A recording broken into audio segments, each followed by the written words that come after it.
నాగర్ కర్నూలు జిల్లా కలవకుర్తి మున్సిపల్ కేంద్రంలో ప్రజాగాయకుడు గద్దర్ విగ్రహాన్ని ఎంపీ మల్లు రవి, ఎమ్మెల్యే కసిరెడ్డి నారాయణరెడ్డితో పాటుగా గద్దర్ కూతురు వేణులతో కలిసి ఆవిష్కరించారు. పూలమాలలు వేసి నివాళులర్పించారు. ఈ కార్యక్రమంలో ఎంపీ మల్లు రవి మాట్లాడుతూ గద్దర్ ప్రజల హక్కుల కోసం తన గళంతో సాహిత్యాన్ని జోడించి తన ఆట పాటలతో ప్రజలను ఉత్తేజపరిచిన తీరును, సేవలను, తెలంగాణ సాంస్కృతిక పోరాటంలో ఆయన పాత్రను గుర్తు చేసుకుంటూ ఈ విగ్రహాల ఏర్పాటు జరుగుతుందని తెలిపారు. ఇక తెలంగాణ రాష్ట్ర ప్రభుత్వం గద్దర్ సేవలను గుర్తిస్తూ ప్రతిభ కనబరిచిన వారికి గద్దర్ అవార్డులను ఇవ్వడం జరుగుతుందని మల్లు రవి అన్నారు.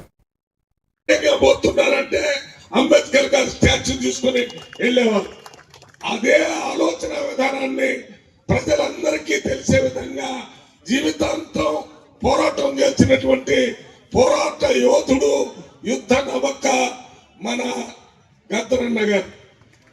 గద్దరన్న గారు పోరాటం అంతా సమాజంలో ఉన్న బలహీన వర్గాలు, అది ఎస్సీ గాని, ఎస్టీ గాని, బీసీ గాని, మైనార్టీ గాని, ఆర్థికంగా వెనుకబడ్డ వాళ్ళు కానీ, మహిళలు కానీ, వాళ్ళందరికీ రాజ్యాంగంలో అంబేద్కర్ గారు రాసినటువంటి ఆ ఫండమెంటల్ అన్ని కూడా వీళ్ళకి చేరాలని పోరాటం ద్వారా, పద్యాల ద్వారా, పాటల ద్వారా ప్రజలను చైతన్యవంతం చేశాడు.